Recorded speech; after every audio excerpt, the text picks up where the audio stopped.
There are 2 points of view in play right now that, quite frankly, are both just so ready for the wrecking ball. It's going to be a real pleasure for me to do this clip.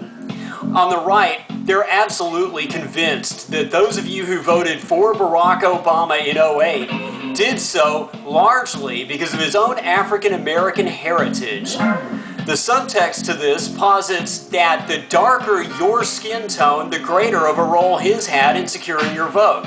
To the point that if you are in fact 100% African American, that may very well have been the one and only reason why you voted for him.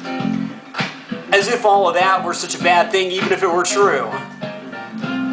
On the left, we get this. No, he really is the greatest president in all of U.S. history, fully well deserving of his spot on Mount Rushmore, but only if you put him head and shoulders above the rest of them. Especially Thomas Jefferson, that racist, bigoted homophobe. There really are people out there who think that, you know. But then you have to consider the source. These are the very same people who think that anybody who harbors conservative points of view is ultimately racist in their heart. Last fall, when Herman Cain was surging in the polls, they chalked it up so easily to him being a convenient cover for conservatives to shield their secretly held racist tendencies. Shameful. And completely irrational, by the way. Doesn't matter.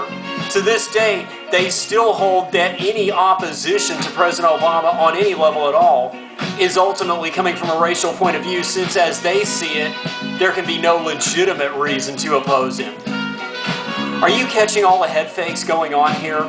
I mean, really on both sides.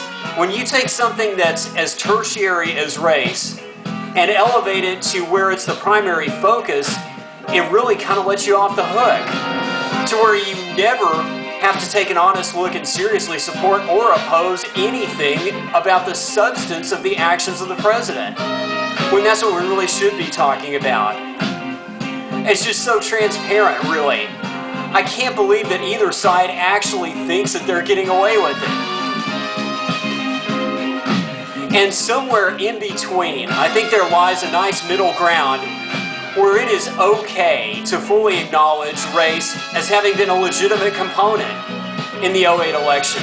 And I'm here to tell you, if you are African American, if you voted for him for that alone and nothing else, I get it. Doesn't necessarily mean I agree with it, mind you, but I understand, and for you at that moment, yes, that was a legitimate reason. It doesn't make it a legitimate reason today, though. You see, in '08, Obama didn't have a record. He was really an unknown, so race by default became the core part of his identity. Not so today. Oh, his race hasn't changed.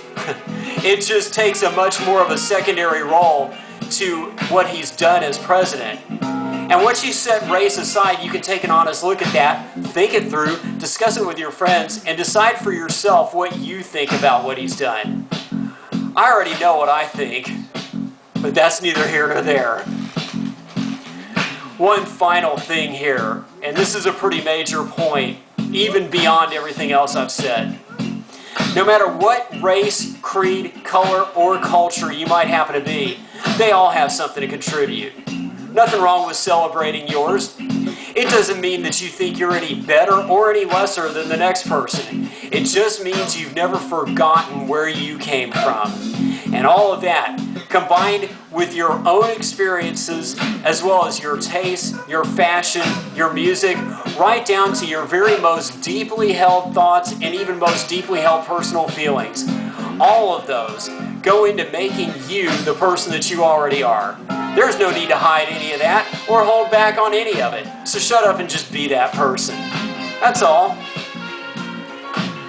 This has been Steve, proudly sticking it right to the haters on both sides and reminding you that you really are special, just like everybody else. I'll see you next time.